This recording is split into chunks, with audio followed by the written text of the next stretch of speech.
no, we have to memorize these pathways as pharmacist. And part din kasi siya ng board exam, guys. So, the earlier you memorize these pathways, the better. No? Mas konti yung review na gagawin nyo pagdating sa board exam. Okay? One of which is your glycolysis.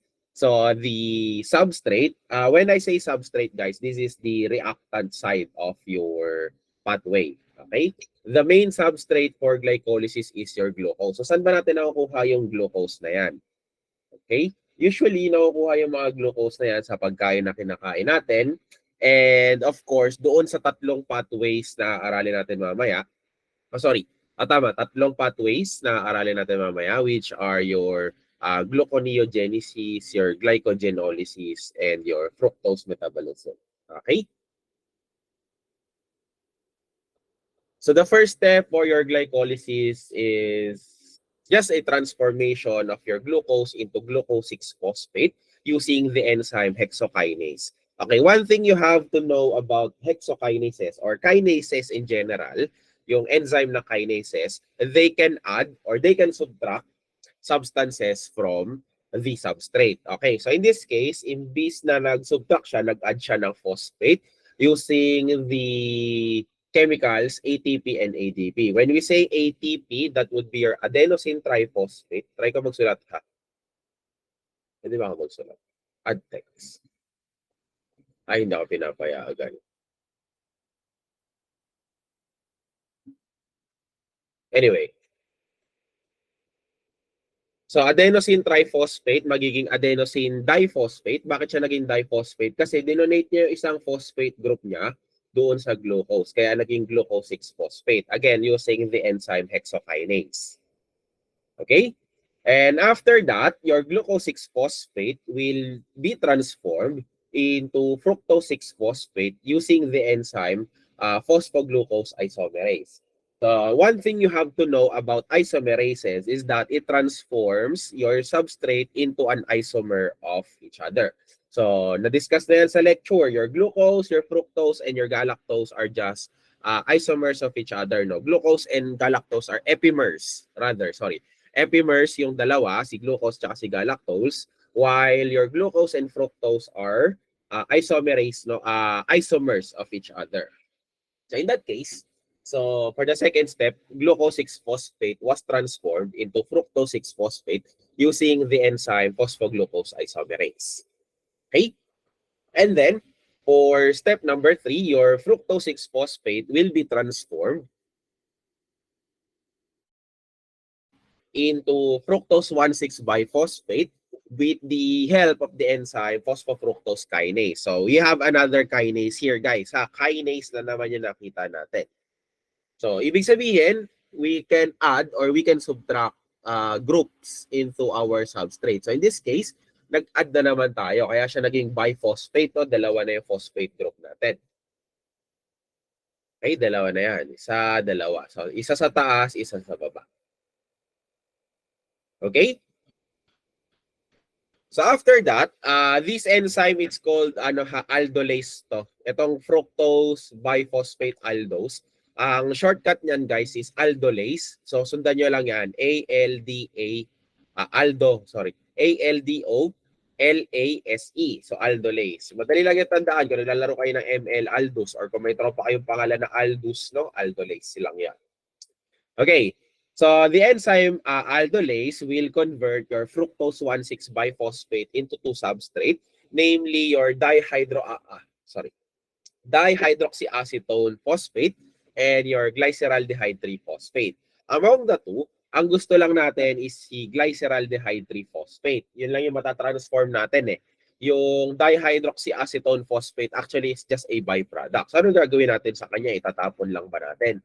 Hindi. No, we can convert your dihydroxyacetone phosphate back to glyceraldehyde 3-phosphate using the enzyme triose phosphate isomerase. So nakakita na naman tayo ng enzyme na isomerase. Ibig sabihin, your dihydroxyacetone phosphate is just an isomer of your glyceraldehyde 3-phosphate. Kaya gumagamit tayo ng isomerase enzyme.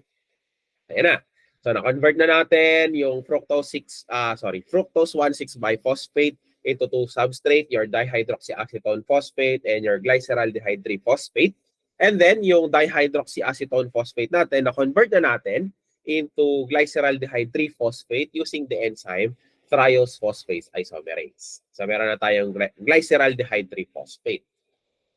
So, yung glyceraldehyde 3-phosphate na yan mag-undergo ng 6-step which it will be converted into 1,3-biphosphoglycerate. Okay? Using the enzyme glyceraldehyde 3-phosphate dehydrogenase. So nakakita na tayo ng bagong pangalan ng enzyme. Meron ng dehydrogenase. So ano ginagawa ng mga dehydrogenases? So pag nakakita kayo ng dehydrogenase enzyme guys, nagtatanggal lang sila ng hydrogen. Dehydrogen. So nagtanggal, dehydrogenase. Yun lang yung keyword doon. And one thing you can also observe sa mga enzyme guys is that yung pangalan nila based doon sa previous na substrate. So kunwari, si glyceraldehyde 3-phosphate dehydrogenase is just the name for glyceraldehyde 3-phosphate. So tinanggalan mo ng hydrogen si glyceraldehyde 3-phosphate. Okay? So same thing is true with your phosphoglucose isomerase and the same thing is true for your phosphofructose kinase. So mga substrate lang din nila yung pinapangalanan yung enzymes nila. Okay. So with that regard, sa step 6, no, nag-produce tayo ng NADH plus H+. Actually, yan yung gusto natin na magamit for your electron transport chain. Okay? So, si NADH, that is your nicotinamide adenine dinucleotide. Okay? If-feed natin yan sa electron transport chain natin. Okay? So, dalawa daw yung na-produce natin na NADH. Based dito sa glycolysis process. So, nakalagay 2 times. Okay? So, dalawang NADH yung na-produce natin. Okay? So, meron na tayong 1,3-biphosphoglycerate. We can transform that into 3-phosphoglycerate using the enzyme phosphoglycerate kinase. So nakakita na naman tayo ng kinase enzyme. However, this time guys, instead of adding a phosphate group, what happens is that nagtanggal naman tayo ngayon ng phosphate. Kung mapapansin nyo, 1,3-biphospho, naging 3-phospho na lang siya. So tinanggalan natin siya ng phosphate group. Okay? And then, after that, no, itatransform natin yung 3-phosphoglycerate into 2-phosphoglycerate using the enzyme phosphoglycerate mutase. So what happens is that nilipat lang natin ng posisyon yung phosphate group so from the 3rd carbon to the 2nd carbon. So, makikita nyo naman yan doon sa drawing. No? So yan yung ginagawa ng mutase enzyme. So hindi siya nagtatanggal, hindi rin siya nag-a-add, but rather, nililipat lang niya yung functional groups from one carbon to another. Yun yung silbi ng mutase enzyme. Okay? Next, for step 9, itatransform na natin yung 2-phosphoglycerate into phosphoenol pyruvate or what we call your PEP. No? Ba't siya tinawag, sir, na PEP? Phospho, tapos yung E that will be your enol, and then yung another P that would be your pyruvate. Kaya siya phosphoenol pyruvate. Okay? With the help of the enzyme enolase. So nag-add tayo ng enol group. Kaya from phosphoglycerate naging phosphoenol pyruvate. Okay? And then after that, ang mangyayari, itatransform na natin yung phosphoenol pyruvate into the pyruvate using the enzyme pyruvate kinase. So nakakita na naman tayo ng kinase. Anong ginawa niya, sir? So ang ginawa niya, tinanggalan niya naman ng another phosphate group, no? So from phosphoenol pyruvate, tinanggalan niya ng phosphate group, no? Naging pyruvate molecule na lang siya. This pyruvate molecule will be fed to the next cycle, which is your citric acid cycle or your Krebs cycle. Yung tinatawag nating Krebs cycle or another term for that one. So tatlo yung term for TCA, no? So we have your citric acid cycle, we have your Krebs cycle, and we have your tricarboxylic acid cycle. Okay? Nagets po ba, Angeline? Ayana, question? Mabilis ba? O sakto lang? Thumbs up kung nagets. Okay? Sure ha? Hindi naman ganoon kabilis. Okay, yun lang naman yung mga tip ko no, to memorize those substrate and those enzymes. Again, number 1, know the function of each enzyme. Pag kinase, nagtatanggal or nagsusubtract. Pag isomerase, nagtatransform from one isomer to another. Pag dehydrogenase, nagtatanggal ng hydrogen. And then pag mutase, naglilipat ng functional groups. Yun lang, yun. Tatandaan nyo sa mga enzymes na yan. Okay? So, meron na tayong pyruvate. Ipi-feed na natin siya into another cycle, which is your 3CA, no? Yung tricarboxylic acid pathway natin, or citric acid cycle, or yung tinatawag nating Krebs cycle. Okay, so ito na yung pyruvate molecule. Kita ba? Teka, zoom natin. Try natin i-zoom. Ito yung pyruvate molecule na nabuo natin sa glycolysis. Okay. Meron yan dalawang way para pumasok into the TCA cycle. One of which is the transformation of your yung transformation ng pyruvate molecule into the acetyl coenzyme A using the enzyme pyruvate dehydrogenase. So, sir, nakakita na naman tayo ng dehydrogenase. Anong nangyari? Tinanggalan natin siya ng hydrogen. Ito yung natanggal na hydrogen. Ano ba yung mouse ko? Anyway, so once you transform this pyruvate molecule into acetyl coenzyme A, it will now be fed.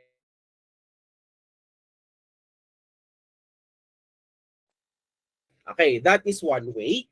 Another way to feed your pyruvate molecule into the citric acid cycle is via the transformation of your pyruvate molecule into oxaloacetate molecule using the enzyme pyruvate carboxylase. Okay, so carboxylase. Ano ginawa niya, sir? Naglagay siya ng carboxyl group. Yun lang naman yun. Sorry, ano lang. Wait for a while.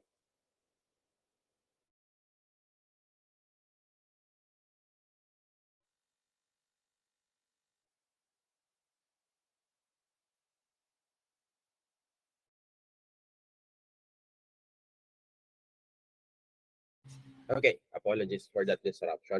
So naglagay tayo ng carboxyl group sa ating pyruvate so that we can transform it into our oxaloacetate molecule. Okay? So yung acetyl coenzyme A, guys, and your oxaloacetate will actually combine with the help of your citrate synthase enzyme to form citrate. So pag nakakita tayo, sir, bago na naman yung pangalan ng enzyme nyo, meron na naman kayong citrate synthase. Pag tinawag nating synthase, guys, tatandaan nyo lang, nagsisynthesize tayo. Gumagawa tayo ng ganong molecule. Okay? So gets yan, ha? Pagka synthase na nakita nyo, ibig sabihin, nagsisynthesize ka, gumagawa ka ng ganong klase ng molecule. Okay? So pag nakabuo ka na ng citrate molecule, pwede na mag-start yung citric acid cycle natin. Okay, madali lang yan. So your citrate molecule will be transformed into cis-aconitate or aconitate depending on who magbibigkas. No? Si Sir Ed, hindi ko alam kung paano niya bibigkasin. Pwede niyo sabihin na cis-aconitate or cis-aconitate. Nasa sa inyo na yon. Or potato. Okay? Using the help of the enzyme aconitase. Okay? Actually, si aconitase enzyme, guys, dalawang beses siya lalabas. Madali lang siya tandaan. If I want to transform my citrate into cis-aconitate, gagamit ako ng aconitase enzyme with the help of the removal of water. Okay? And then, with the help of addition of water to your cis-aconitate, I can transform your cis-aconitate into the isocitrate. Okay? Using still not the same enzyme aconitase. Okay, so citrate to cis-aconitate using the aconitase enzyme, and then cis-aconitate to D-isocitrate using the same enzyme, aconitase. Ang ginagawa ko dyan, para madali ko siyang matandaan, pag citrate to cis-aconitate, aconitase yung tawag ko, and then from cis-aconitate to D-isocitrate, aconitase naman yung tawag ko. Okay, so nakadepende na sa inyo yan kung paano yung tatandaan. Okay? So, meron na tayong D-isocitrate, and then it will be transformed into a substrate called your alpha-ketoglutarate with the help of the enzyme isocitrate dehydrogenase. So nakakita na naman kayo ng dehydrogenase. sir, meron na naman tayong dehydrogenase. Okay, anong ginagawa ng dehydrogenase? Nagtatanggal ng hydrogen. So, ito rin yung gusto natin, no? Yung NAD plus ma-transform into NADH. Again, your NADH is called your nicotinamide adenine dinucleotide and hydrogen. Ito yung i-feed kasi natin sa electron transport chain. No? Mas maraming NADH na mapoproduce, much better. Okay? So, mapapansin nyo rin, no, nag-release na siya ng CO2. So, from D-isocitrate to alpha-ketoglutarate, nag-release na ng CO2 yung reaction natin. So, ano gagawin ng CO2? This CO2 is actually the byproduct of our energy metabolism in which yan yung e-exhale natin sa lungs natin. So, pag nag-produce na siya ng CO2, itatransport na yan from the vesicle palabas ng cell. Tapos, palabas ng cell into our bloodstream. Pagdating sa bloodstream, ladaan ng lungs. So, recall nyo na lang yung circulatory system natin from our human anatomy and physiology. No? Pagdating sa lungs, exhale na natin siya. Okay?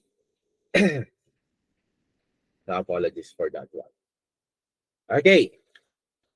Next, after that one, so meron na tayong alpha-ketoglutarate. So, ita-transform na natin siya sa ating succinyl coenzyme A with the help of alpha-ketoglutarate dehydrogenase. So, sir, meron na namang dehydrogenase. E di-assume na naman natin na matatanggalan na naman siya ng hydrogen. Magpo-produce ka na naman ng nicotinamide adenine dinucleotide and CO2. And again, mapapansin nyo, yung pangalan ng enzyme, yun din yung substrate. So, alpha-ketoglutarate dehydrogenase, tinransform niya si alpha-ketoglutarate into succinyl coenzyme A. The same thing is true from the previous enzyme. No? Meron kang isocitrate dehydrogenase, so tinransform niya si D-isocitrate into alpha-ketoglutarate. Hey, madali lang yung tandaan, di ba? Pag makaganon. Okay? So, merong mag-ano tayo? Magbilang tayo. Ilan na yung na-produce natin na NADH? So, from the glycolysis kanina, may dalawa. And then, dito sa unang step ng pyruvate into acetyl coenzyme A, guys, so, nag-produce tayo ng isa. So, meron na tayong tatlo. And then, from D-isocitrate back to alpha-ketoglutarate, meron na tayong apat.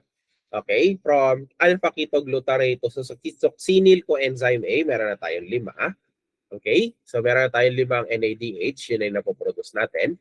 And then, next step of the process, we're going to convert the succinyl coenzyme A into our succinate molecule using the enzyme succinyl coenzyme A synthase. Okay? So, nakakita ka na naman ng synthase. Ibig sabihin, gumawa na naman siya ng succinate. Okay? With the help of the substrate GDP and PI and yung mga GTP natin. Okay?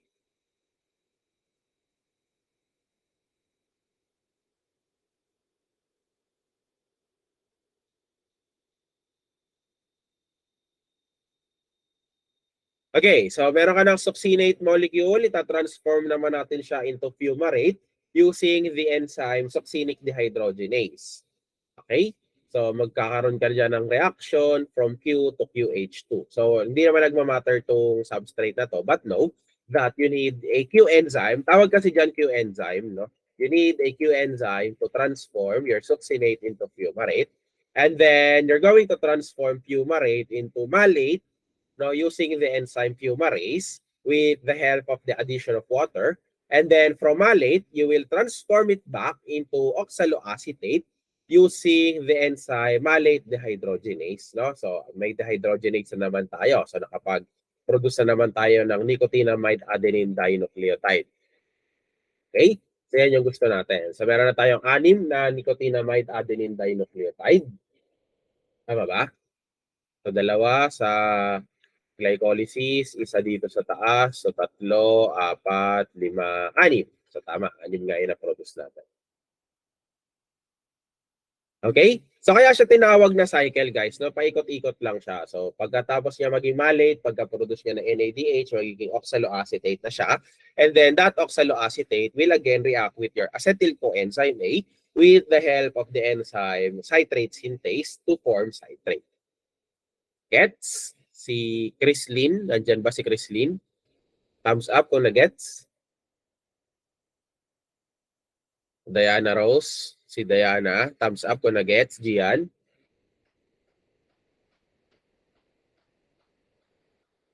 Okay. So, but may fireworks si Angeline.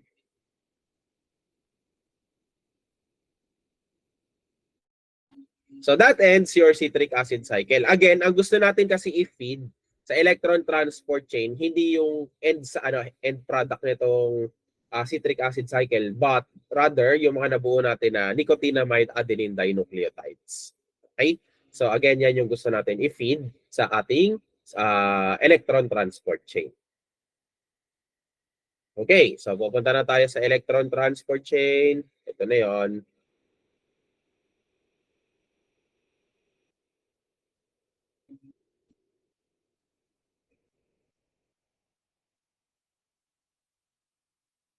Okay?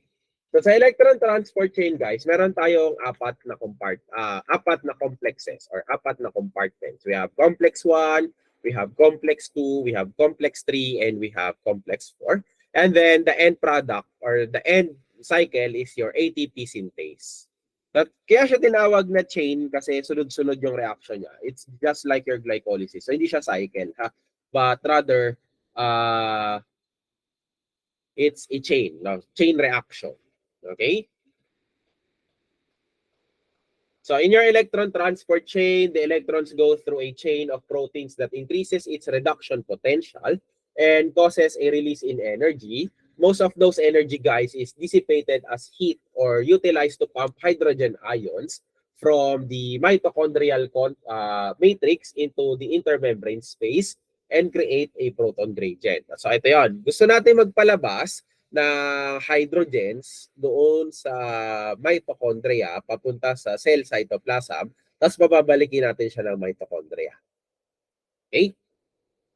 So this gradient increases the acidity in the membrane and creates an electrical difference with a positive charge outside and a negative charge inside. So the electron transport chain proteins in an order, no, meron tayong complex 1, we have complex 2, we have coenzyme Q, we have complex 3, we have cytochrome C, and we have complex 4. Okay? So in your complex 1, this is called your ubiquinone oxidoreductase. So ito yon. Ito yung complex 1 natin. Sorry. So it is made up of your NADH and FMN. So ano ibig sabihin, sir, ng FMN? So that's your flavine mononucleotide and 8 iron sulfur clusters. So the NADH is donated from glycolysis and the citric acid cycle. Again, no, nag-produce siya ng NADH, 6 yun, total. Transferring 2 electrons from NADH to your flavine mononucleotide, then they are transferred to the F2S, no, yung iron sulfur clusters natin, and finally from your iron sulfur clusters to coenzyme Q. Okay? So during the process of your complex 1, 4 hydrogen ion pass from the mitochondrial matrix to the intermembrane space. So ito yon, yung apat doon sa tuktok, no?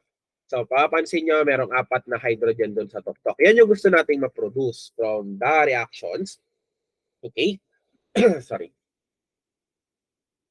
Okay, so that contributes to the electrochemical gradient, and complex 1 may also play an important role in causing your apoptosis in programmed cell death. So pag papatay na yung cell, no, na gamit niya na yung lifespan niya, papatay na siya. Usually nag-start yun sa complex 1. Okay? Next, we have your complex 2. Ito yun sa baba. So sa complex 2, it does not really involve any production of H+, but rather, it facilitates the conversion of your succinate succinate substrate into fumarate, and that subsequent conversion feeds what we call your FAD. So, sir, ano yung FAD? Okay? So your FAD is your flavine adenine dinucleotide. So parang NADH lang yan. So FADH2. Okay? So it acts as a second entry point to the electron transport chain. So when succinate oxidizes to fumarate, 2 electrons are accepted by your flavine adenine dinucleotide within the complex 2, and the FAD passes them to your iron sulfur clusters and then to coenzyme Q. So ano ba tong UQ, sir? Anong ibig sabihin ng UQ? Sir, UQ is actually what we call your ubiquinone oxidoreductase. Okay? So nandun naman yan sa module yung pangalan, no? Ubiquinone oxidoreductase. So diyan siya nag-iipon ng UQ para gamitin mamaya. Okay? May mga transformation kasi ang UQ na yan sa complex 3. Okay? So however, walang, again, no, for complex 2, walang proton na nagkakaroon ng translocation across the membrane.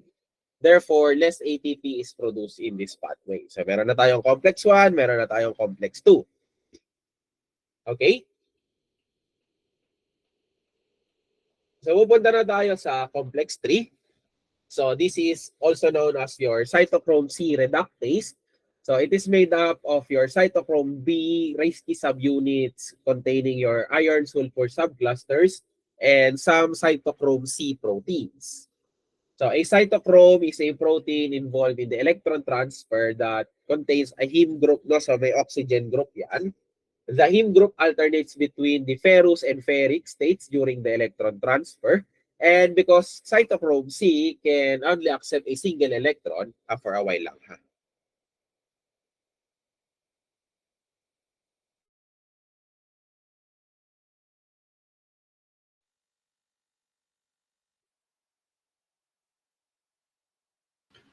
So apologies, nagiging ongo na kasi ako. Saan na ba tayo? Yun, yung cytochrome C natin can only accept a single electron at a time. So this process occurs in 2 steps, the Q cycle and your asa na yung isang cycle?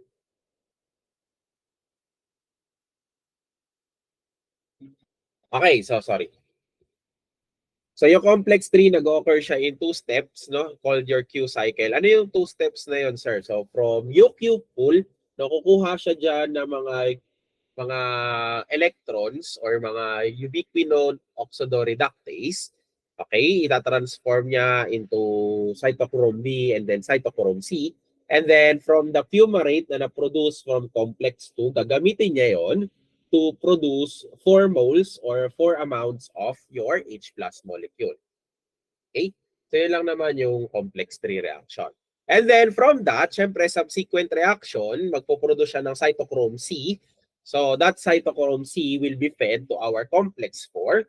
So this complex 4 is known as your cytochrome C oxidase, and in which your cytochrome C, so again, your complex 3 na-reduce si cytochrome C. For complex 4, na-oxidize naman ngayon si cytochrome C. And this transfers the electrons to the oxygen. So nagpo-produce na siya ng oxygen.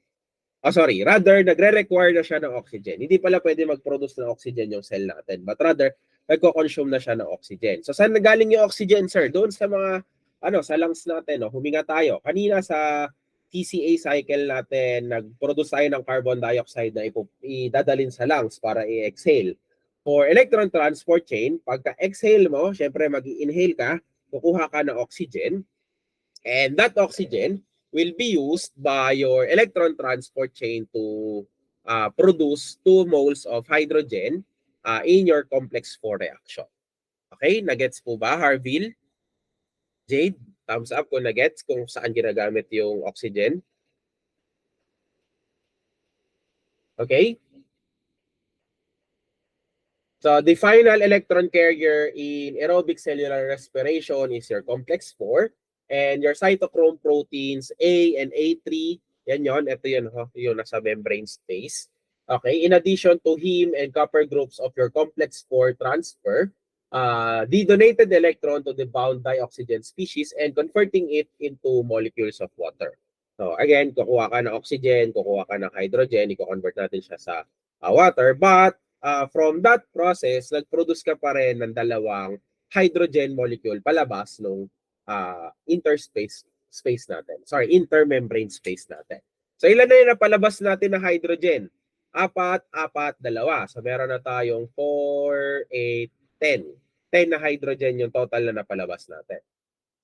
And then, in the final step, ibabalik natin lahat yung hydrogen na pinalabas natin using our ATP synthase enzyme, pabalik ng mitochondrial space. Tapos, ito daw yung conversion, guys. Nakalagay naman dyan, no? 4 protons of H plus pump per 1 ATP produced.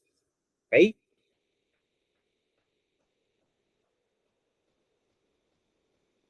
So, yan lang naman yan. Nagets? Again, your ATP, that's the end product of our process. Yan yung energy currency of the cell. Yan yung gusto nating i-produce from the pathways ng carbohydrates natin. Okay ba, Jean? Nagets naman? Sure, ha? Okay. So that, guys, is the main way in which our body can produce energy. The subsequent pathways is just how our body produces glucose, or rather how our body stores excess glucose, no? Okay? So one, ayan, may lumabas, hindi kasi nagbabayad. Okay, one of those pathway is your gluconeogenesis. Okay, gluconeogenesis, guys, happens during times of extreme fasting.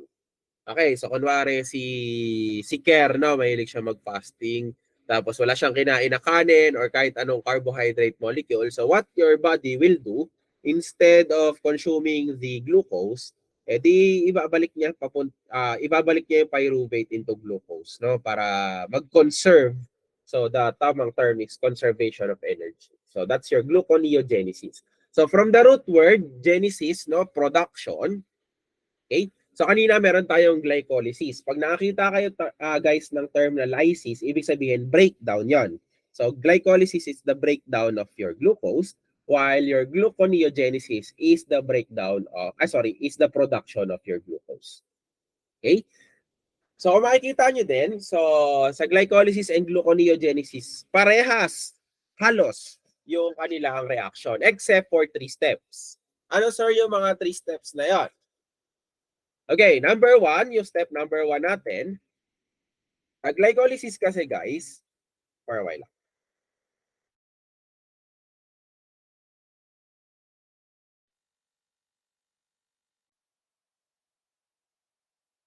Kadiri na yung bimpo ko, puno-puno na sipon. Anyway, so sa first step natin, sa glycolysis, we're going to convert glucose to glucose 6-phosphate using the enzyme hexokinase. Okay?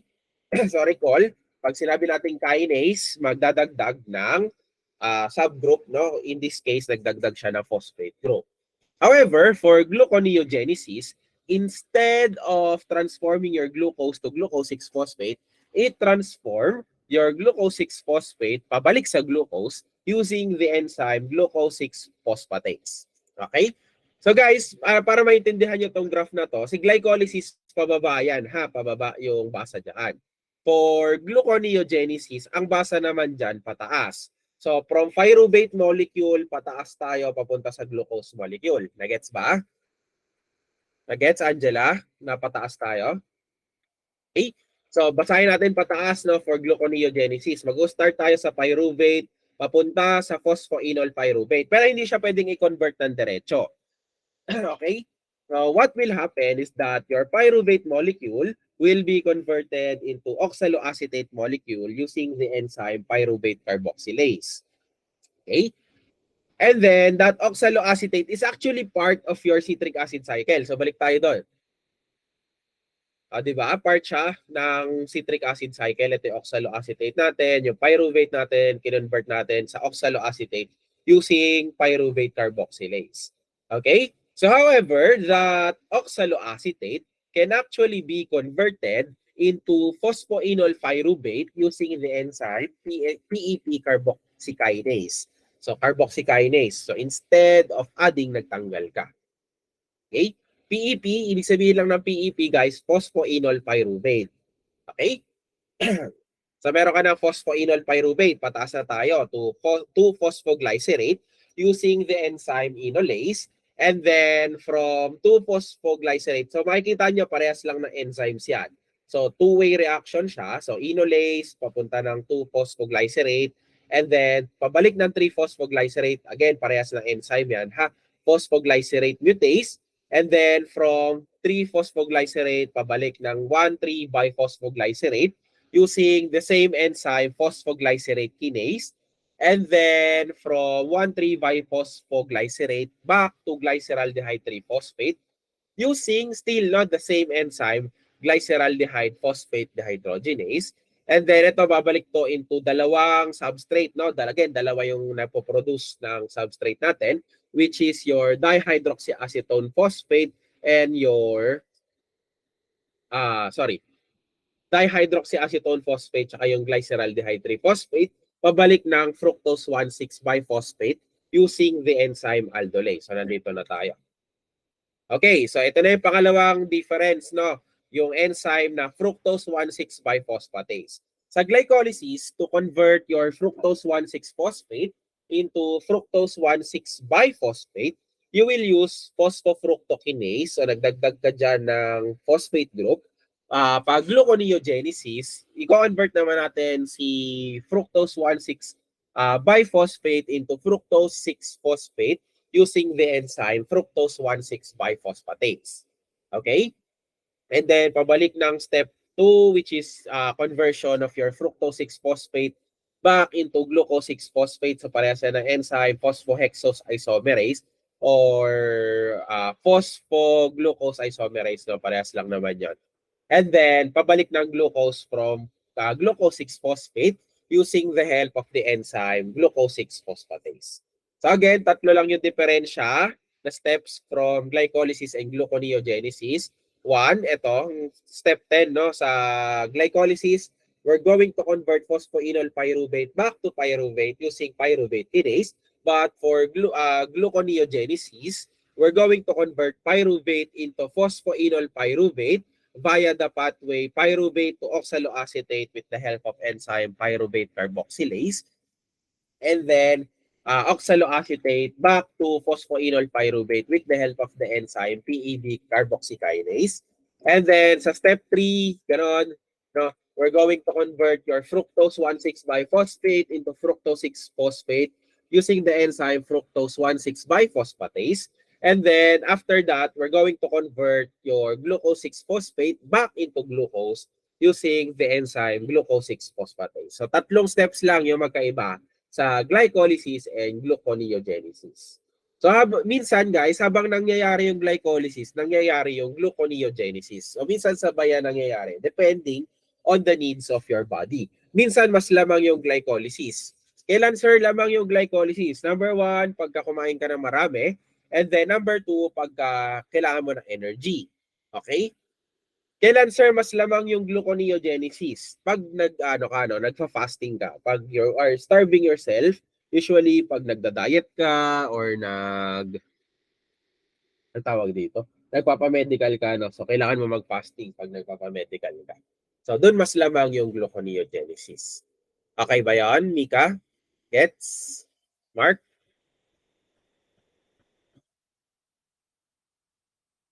Gets ha? Mas madaling makabisado tong gluconeogenesis kasi parang ka lang nagkakabisado ng glycolysis but in reverse. Magbabago ka lang ng 3 or 4 na enzymes.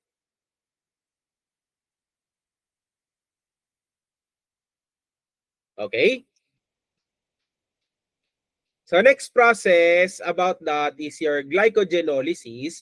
So this also happens guys when you are fasting or your body requires energy. So ano ba yung glycogen? So na-discuss natin before that your glycogen is your animal version of starch. So this is an energy store